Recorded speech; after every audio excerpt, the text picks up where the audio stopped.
Hello YouTube family. तर आजचा हा व्हिडिओ माझ्या अशा मैत्रिणींसाठी आहे ज्या आता वयाच्या 30-35 मध्ये आहेत.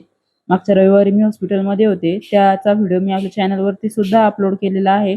देवकृपेने आता सर्व ठीक आहे, पण त्या एका दिवसाने मला एक खूप मोठी शिकवण दिली, जी मला तुमच्याशी मनापासून शेअर करावीशी वाटते.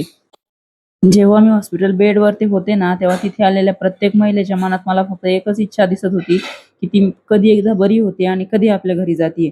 हॉस्पिटलला गेल्यावर आपल्या लक्षात एक गोष्ट ही येतेच, की गाडी, पैसा, घरची कामे, कोण काय म्हणतंय या कोणत्याही गोष्टीचा काहीच किंमत राहत नाही.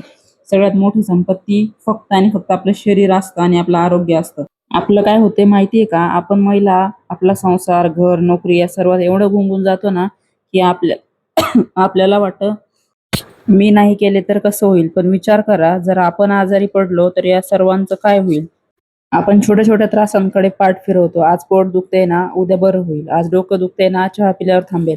असं म्हणून आपण आजार अंगावर काढतो, पण हे खूप चुकीचं आहे. वेळी शरीराची काळजी घ्यायला शिका. स्वतःच्या आरोग्याकडे अजिबात दुर्लक्ष करू नका. डॉक्टरांकडे जा. आपण आपल्या कुटुंबासाठी खूप महत्त्वाचं आहोत. तुम्हाला जर हा माझा अनुभव आणि हे विचार आवडले असतील तर नक्की कमेंट करून सांगा आणि तुमच्या प्रत्येक मैत्रिणीला हा व्हिडिओ शेअर करा.